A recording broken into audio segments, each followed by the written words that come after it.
各位歡迎收睇6點鐘新聞，我係陳婉容。我係范樂恒，先睇今日嘅新聞重點。員作出理性判斷。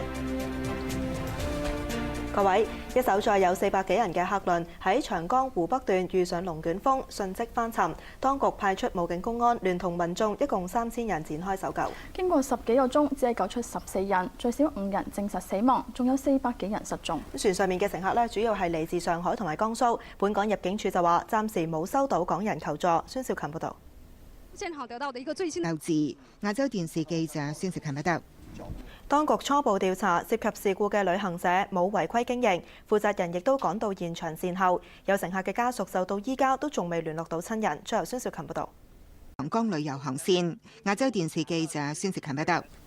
轉睇下，政府會喺今個月17號將政改方案提交去立法會審議同埋表決。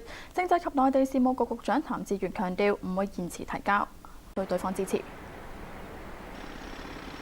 行政長官梁振英話：仲有2個星期先至表決政改方案，中央唔可能退讓，希望議員能夠冷靜客觀作出理性判斷。盧卓瑤報導。亞洲電視記者盧卓瑤報導。全國港澳研究會副會長劉兆佳認為，泛民主派嘅死硬派同頑固派只係極少數人士，中央仍然視大部分泛民為朋友。有學者就認為，政改一旦被否決嘅話，社會就應該停止再討論。繼續新聞時間，食物及衛生局局長高永文證實，廣華醫院一個骨科醫生喺首爾一間醫療機構實習返香港之後唔舒服，依家喺廣華醫院度隔離，等緊檢驗報告。高永文又話喺南韓方面，喺提供新沙士病例嘅透明度唔夠，會尋求世衛嘅協助。盧卓瑤報導。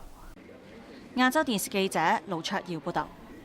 而喺南韓方面，確診中東呼吸綜合症嘅人數增加到25人，2個患者死亡。喺醫院附近嘅小學同埋幼稚園宣布暫時停課。黃文俊報導。亞洲電視記者黃文俊報導。環境局決定暫緩喺啟德郵輪碼頭安裝岸電設施。環境局局長黃錦星話：全球只有少數嘅國際郵輪使用岸電，而且相關系統營運同埋成本都相當高昂。實習記者阮文山報導。2012年先至開始審理。